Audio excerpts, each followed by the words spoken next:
PKW Physics. I'm Mr. McConley, and we're going to go over a problem that deals with work, potential energy, and kinetic energy all equaling each other. So go ahead and read that for us. From what height would a compact car have to be dropped to have the same kinetic energy that it has when being driven at 1 times 10 to the second kilometers per hour? 1, 2 kilometers per hour. And so I guess the first thing I'm thinking here is, well, those units on velocity don't make sense, because we never use kilometers per hour in any of our equations. So I'm going to convert that, and I'm going to convert it to meters per second. And that, you need to go back to some early on in the year stuff we did. But bottom line is, it's going to convert to 27.8 meters per second. That's the speed, that's the velocity I'm dealing with. I was asked to find height, and so in my mind, that height question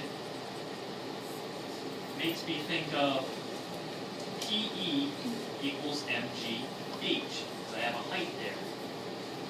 But the idea that the velocity was given makes me think of kinetic energy is 1/2 mv squared.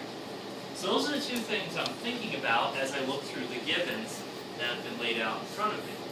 Well, then I guess the best thing to do in this case is, because we're given some of this stuff and we want one of these things, is to set the two equal to each other. Kinetic energy can equal potential energy.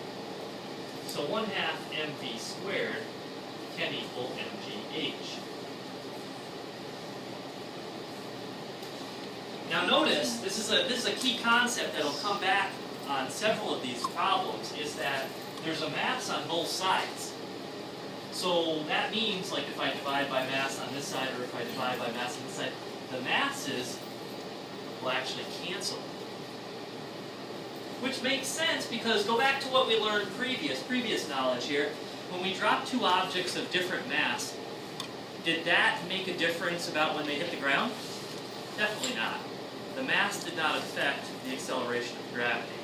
So it makes sense that it wouldn't make any difference in this scenario either. Alright, so if I want to know the height, I'm simply going to do 1/2 the velocity squared divided by gravity, or 1/2 27.8 meters per second squared divided by 9.81 meters per second squared. And so the height that you would end up getting is 39.5, I think. So I'm going to round it to a height of about 40 meters. So that's the idea of setting kinetic energy equal potential energy.